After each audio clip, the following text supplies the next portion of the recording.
نحمده ونصلي على رسوله الكريم أما بعد فأعوذ بالله من الشيطان الرجيم بسم الله الرحمن الرحيم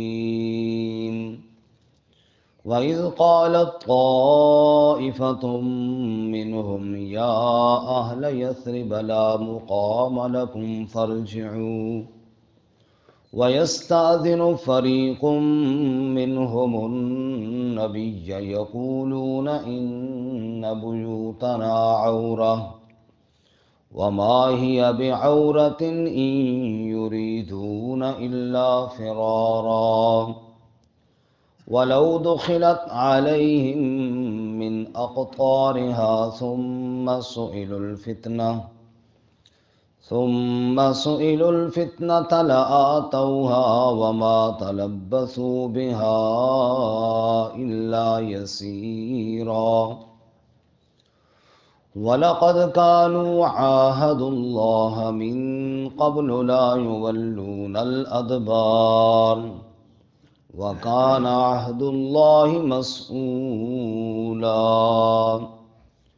قُلْ لَنْ يَنْفَعَكُمُ الْفِرَارُ إِنْ فَرَرْتُمْ مِنَ الْمَوْتِ أَوِ الْقَتْلِ وَإِذًا لَا تُمَتَّعُونَ إِلَّا قَلِيلًا قُلْ مَنْ ذَا الَّذِي يَعْصِمُكُمْ مِنَ اللَّهِ إِنْ أَرَادَ بِكُمْ سُوءًا أَوْ أَرَادَ بِكُمْ رَحْمَةً وَلَا يَجِدُونَ لَهُم مِّن دُونِ اللَّهِ وَلِيًّا وَلَا نَصِيرًا وَإِذْ قَالَتْ طَائِفَةٌ مِّنْهُمْ اور جب کہا ایک جماعت نے ان میں سے یا اہل یثرب اے یثرب والو لا مقام لکم نہیں ٹھہرنا تمہارے لیے فرجعوا پس لوٹ جاؤ وَيَسْتَأْذِنُ فَرِيقٌ مِّنْهُمُ النَّبِيَّ اور اجازت مانگتا تھا ایک گروہ ان میں سے نبی صلی اللہ علیہ وسلم سے یقولون کہتے تھے ان بیوتنا عورہ بے شک ہمارے گھر خالی ہیں وما ہی بعورہ حالانکہ وہ خالی نہ تھے ان یریدون الا فرارا وہ اور کچھ نہیں چاہتے تھے سوائے فرار ہونے کے وَلَوْ دُخِلَتْ عَلَيْهِمْ اور اگر داخل کی جائیں ان پر من اقطارها اس کے اطراف سے ثم سئلوا الفتنہ پھر وہ بلائے جائیں فتنے کی طرف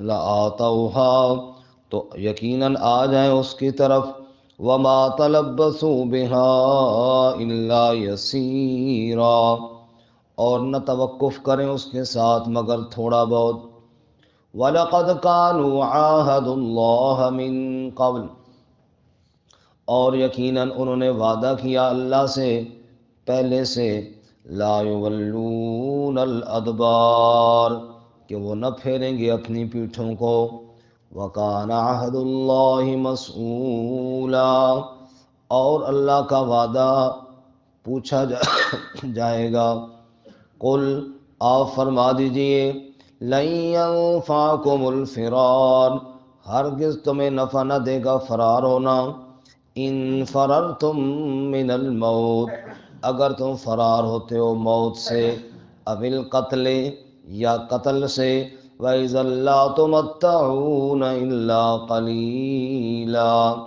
اور اس وقت تم نفع نہ اٹھاؤ گے مگر تھوڑا قل آپ فرما دیجئے من ذا الذی کون ہے وہ ذات یعصمکم من اللہ جو بچائے گا تمہیں اللہ سے ان اراد بکم سوءا اگر ارادہ کرے تمہارے ساتھ تکلیف کا او اراد بکم رحمہ یا ارادہ کرے تمہارے ساتھ رحمت کا ولا یجدون لهم من دون اللہ اور وہ نہ پائیں گے اپنے لیے اللہ کے علاوہ ولیًا ولا نصیرا، نہ کوئی کار ساز اور نہ کوئی مددگار۔ سبحان ربک رب العزت عما یصفون وسلام علی المرسلین والحمد للہ رب العالمین۔ اللهم صل على محمد وعلى آل محمد كما صليت على إبراهيم وعلى آل إبراهيم إنك حميد مجيد۔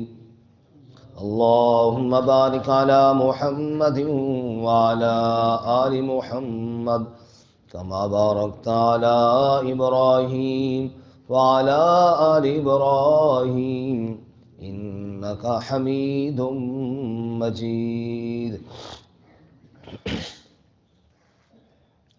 معزز سامعین، سورۃ الاحزاب کا دوسرا رکوع آیت نمبر 13 سے لے کر 17 تک تلاوت کی ہیں۔ اللہ رب العزت ان کے مطابق صحیح بیان کی توفیق عطا فرمائے اور ہمیں قرآن و سنت پر عمل کرنے کی توفیق عطا فرمائے۔ غزوہ احزاب کا واقعہ، اس کا کچھ حصہ ہم نے گزشتہ سبق میں پڑھا کہ جب کفار کی فوجیں، کفار کے لشکر مدینہ کی طرف چڑھ دوڑے اور خندق کھودی گئی اور خندق کھود کر ان کو روکا گیا۔ یہ وہ وقت تھا جب بہت آزمائش تھی۔ اللہ تعالیٰ نے فرمایا کہ اہل ایمان آزمائے گئے، وَزُلْزِلُوا زِلْزَالًا شَدِيدًا، اور سخت ہلائے گئے، جھنجھوڑ کر رکھ دیے گئے۔ اس وقت منافقین کی حالت یہ تھی کہ نعوذ باللہ انہوں نے کہا ما وعدنا اللہ ورسولہ الا غرورا، کہ ہم سے اللہ اور اس کے رسول صلی اللہ علیہ وسلم نے دھوکے کا وعدہ کیا ہے، نعوذ باللہ۔ اور آج کے سبق میں منافقین ہی کا بیان ہے، کیونکہ اس موقع پر منافقین کی حالت بہت عجیب و غریب تھی، اس لیے اللہ تعالیٰ نے تھوڑا تفصیل سے ان کا ذکر کیا ہے تاکہ ان کی حقیقت کھل کر سامنے آ جائے۔ ارشاد فرمایا وَإِذْ قَالَتْ طَائِفَةٌ مِّنْهُمْ، انہی منافقوں میں سے ایک گروہ رسول اللہ صلی اللہ علیہ وسلم کے پاس آ کر بہانے بناتا، وہ جی ہم خندق میں آپ کے ساتھ ہی ہوتے، لیکن مسئلہ یہ ہے کہ ہمارے گھر بندہ کوئی نہیں ہے اور بڑے مجبوری بن گئی ہے جی، اور بیماری بھی ہے اور فلاں اور فلاں، جھوٹے بہانے بنا کر آپ صلی اللہ علیہ وسلم سے اجازت مانگتے۔ وَإِذْ قَالَتْ طَائِفَةٌ مِّنْهُمْ، اور جب ایک گروہ ان سے کہنے لگا یا اہل یثرب، اے یثرب والو، اے مدینے والو۔ یثرب چونکہ مدینہ منورہ کا پرانا نام ہے، یہ کسی شخص کے نام پر تھا، اور یہاں کی آب و ہوا بڑی عجیب و غریب تھی، بیماریاں بہت عام تھیں۔ جب ہجرت کر کے صحابہ اکرام اور رسول اللہ صلی اللہ علیہ وسلم تشریف لائے تو صحابہ اکرام بھی بیمار ہوئے۔ حضرت ابو بکر صدیق رضی اللہ تعالیٰ عنہ، حضرت بلال رضی اللہ تعالیٰ عنہ بیمار ہوئے۔ ان سے جب حال پوچھا گیا کہ کیسی طبیعت ہے تو انہوں نے کہا کہ اللہ لعنت کرے ان مکے والوں پر جنہوں نے ہمیں وہاں سے نکالا اور مقدس جگہ سے نکال کر اس بیماریوں والی جگہ میں بھیج دیا۔ حضرت عائشہ رضی اللہ تعالیٰ عنہ نے کہا یا رسول اللہ، اس طرح تو صحابہ کرام بہت پریشان ہیں، آپ دعا کریں کہ اللہ تعالیٰ اس کی فضا کو درست فرمائے۔ چنانچہ آپ صلی اللہ علیہ وسلم نے دعا بھی کی اور فرمایا اللہم حبب الینا المدینہ کما حببت الینا مکہ او اشد منہا، اے اللہ مدینہ کی محبت ہمارے دلوں میں ڈال دے جیسا کہ مکہ کی محبت ہے، او اشد منہا، یا اس سے بھی بڑھ کے یا اللہ محبت ڈال دے۔ آج بھی حاجی صاحبان جب حج کے لیے یا عمرے کے لیے جاتے ہیں، لوگ پوچھتے ہیں کہاں جا رہے ہو، کہتے ہیں جی ہم جا رہے ہیں مدینہ جا رہے ہیں، حالانکہ حج مدینہ میں تو نہیں ہوتا، حج تو مکہ میں ہوتا ہے، عمرہ کہاں ہوتا ہے، مکہ میں ہوتا ہے، مدینہ میں تو نہیں ہوتا، لیکن زبان پر نام آتا ہے تو مدینہ کا نام آتا ہے۔ یہ ہے او اشد منہا، مکہ کی محبت یا اس سے بھی بڑھ کر محبت، اللہ تعالیٰ نے دعا کو قبول فرمایا اور اہل ایمان کے دلوں میں آج تک اللہ تعالیٰ نے مدینہ کی محبت ڈال دی ہے۔ پھر اس کے ساتھ ساتھ آپ صلی اللہ علیہ وسلم نے اپنی لعاب کو انگلی کے ساتھ لگا کر دعا بھی کی، بسم اللہ تربت ارضنا، وہ لگائی نا اور پھر مٹی کے ساتھ لگائی، بسم اللہ تربت ارضنا بریقت بازنا یشفا بہ سقیمنا باذن ربنا۔ اے اللہ تربت ارضنا، یہ ہماری مٹی ہے، بریقت بازنا، ہماری لعاب ہے، ہماری تھوک ہے، یشفا بہ سقیمنا، شفائیں تو یا اللہ تو دینے والا ہے، شفا تو تیرے پاس ہے۔ بس اس کے بعد اللہ تعالیٰ نے یثرب کو مدینہ النبی بنا دیا صلی اللہ علیہ وسلم۔ اصل میں تو اس کا نام ہے مدینہ النبی، پھر وہ مختصر کر کے مدینہ کہہ دیتے ہیں یا مدینہ منورہ کہہ دیتے ہیں۔ بہرحال منافقین نے وہی پرانا نام لیا اور کہا یا اہل یثرب، اے یثرب والو، لا مقام لکم فرجعوا، ٹھہرنے کے حالات نہیں ہیں، نکلو یہاں سے، لوٹو۔ فرجعوا کے دو مطلب ہیں، ایک تو یہ ہے کہ یہاں سے بھاگو، گھروں کو لوٹو، دوسرا مطلب یہ ہے کہ اسلام کو چھوڑو، کفر کی طرف بھاگو، لوٹ جاؤ کفر کی جانب۔ اب یہاں پہ حالات تو بڑے خراب ہیں، سارے کافر اکٹھے ہو گئے ہیں اور کچھ بچے گا نہیں پیچھے۔ وَيَسْتَأْذِنُ فَرِيقٌ مِّنْهُمُ النَّبِيَّ، اور ایک گروہ نبی صلی اللہ علیہ وسلم سے اجازت مانگتا اور کہتے یقولون ان بیوتنا عورہ، وہ جی ہم تو آپ کے ساتھ ہی ہوتے ہیں، ہم تو بڑے پکے لوگ ہیں، صرف مجبوری بن گئی ہے جی، گھر میں بندہ کوئی نہیں ہے اور بڑا مسئلہ خراب ہو گیا ہے، بیماری ہے اور یہ ہے اور فلاں، جھوٹی باتیں بنا کر اجازت مانگتے۔ ان بیوتنا عورہ، ہمارے گھر خالی ہیں۔ اللہ فرماتے ہیں وما ہی بعورہ، گھر خالی شالی کوئی نہیں ہے، ان یریدون الا فرارا، وہ تو فرار ہونا چاہتے ہیں، بھاگنا چاہتے ہیں، یہ تو بہانے بنا رہے ہیں۔ اور جیسا کہ تبوک کے موقع پر آ کر کئی لوگوں نے بہانے بنائے، کسی نے کہا جی میری ماں باپ بیمار ہیں، کسی نے کہا میری گھر والی بیمار ہے، کسی نے کہا جی میں آپ بڑا سخت بیمار ہوں۔ تو اس قسم کے بہانے منافقین ایسے موقعوں پہ بناتے رہتے تھے۔ اللہ فرماتے ہیں ان کی حالت یہ ہے کہ اگر وہ فوجیں جن کے ڈر کے مارے ابھی یہ ڈر رہے ہیں وہ آ جائیں مدینہ میں گھس آئیں اور ان کو کہیں آؤ کفر کی طرف آ جاؤ، تو یہ ذرا بھی دیر نہ لگائیں گے، فوراً چلے جائیں گے۔ یہ نام کے ایمان والے ہیں، در حقیقت تو اپنے دلوں میں کفر کو چھپا کر کر رہے۔ وَلَوْ دُخِلَتْ عَلَيْهِمْ مِنْ أَقْطَارِهَا، اور اگر داخل ہو جائے وہ فوجیں، گھس جائیں، من اقطارها، اطراف مدینہ سے، مدینہ کے کناروں سے، ثم سئلوا الفتنہ، پھر فتنے کی طرف ان کو بلائیں، یعنی فتنہ ارتداد، مرتد ہونے، کافر ہونے کی طرف ان کو بلائیں، لآتوها، تو یہ بھاگ کر اس فتنے میں گھس جائیں گے، آ جائیں گے، وما تلبثوا بها الا یسیرا، اور توقف نہ کریں گے، ٹھہریں گے نہیں مگر تھوڑا بہت سوچے تو سوچیں، ورنہ یہ کافر ہونے میں، مرتد ہونے میں دیر نہیں لگائیں گے۔ وَلَقَدْ كَانُوا عَاهَدُوا اللَّهَ مِن قَبْلُ لَا يُوَلُّونَ الْأَدْبَارَ، اور یقیناً ان سے اللہ نے وعدہ کیا، انہوں نے اللہ سے وعدہ کیا پہلے سے کہ پیٹھ دے کر نہیں بھاگیں گے۔ میدان جہاد سے پیٹھ دے کر بھاگنا کبیرہ گناہوں میں سے ایک گناہ ہے۔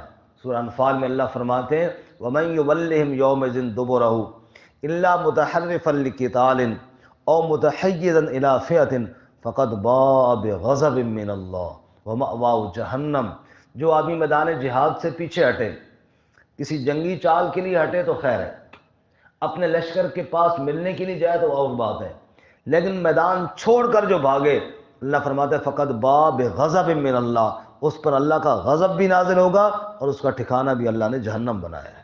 کیوں؟ یہ شخص بدنامی کا ذریعہ بنا ہے۔ کافر یہ تو نہیں کہیں گے کہ فلانا بندہ بھاگ گئے، وہ تو کہیں گے مسلمان بھاگ گئے۔ جب مسلمانوں اس کی وجہ سے مسلمانوں کے بھاگنے کی افواہ پھیلے گی، مسلمانوں کی بدنامی کا ذریعہ بنے گا، تو یہ شخص تو اللہ کے غضب کا شکار ہوگا نا۔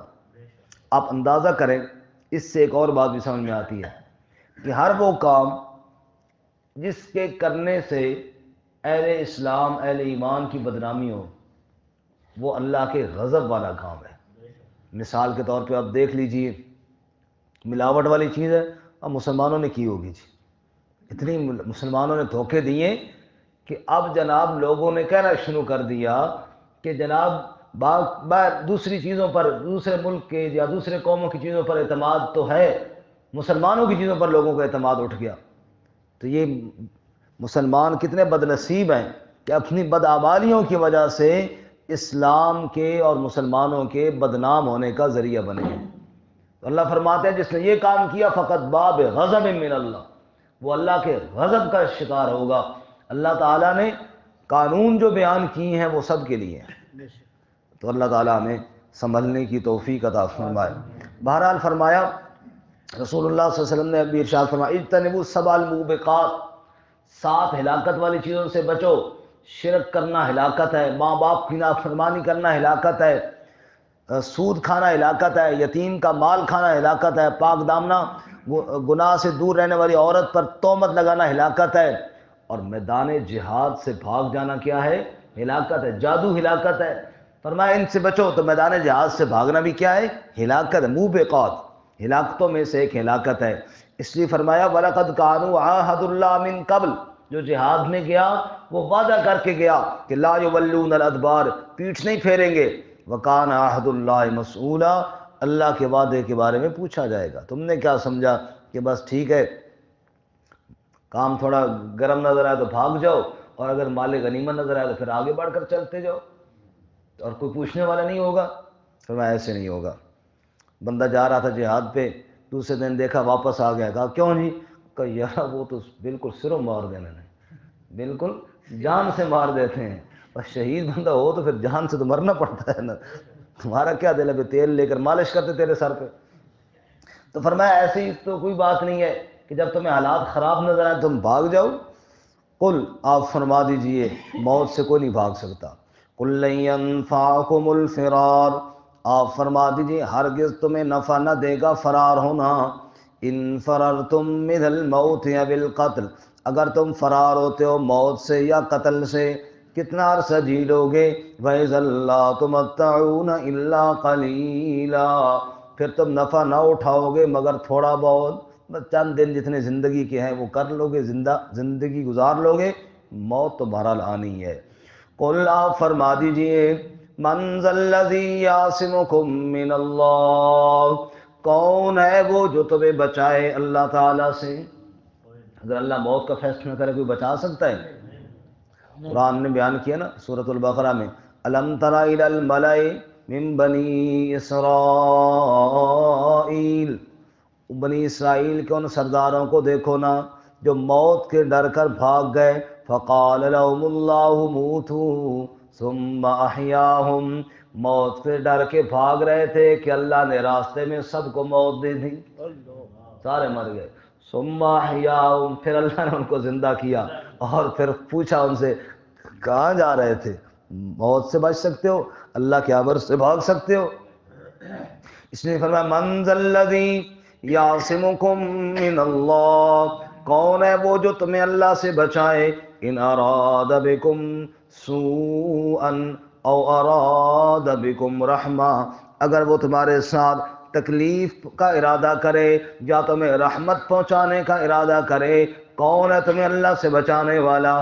ولا یجدون لهم من دون اللہ، اور وہ نہ پائیں گے اپنے لیے اللہ کے علاوہ ولیا ولا نصیرا، نہ کوئی کار ساز اور نہ کوئی مددگار، اللہ کے علاوہ کوئی کام بنانے والا بھی کوئی نہیں، اللہ کے علاوہ مدد کرنے والا بھی کوئی نہیں۔ اللہ تعالیٰ میں اپنی ذات میں نصیب فرمائے اور نفاق سے ہماری حفاظت فرمائے۔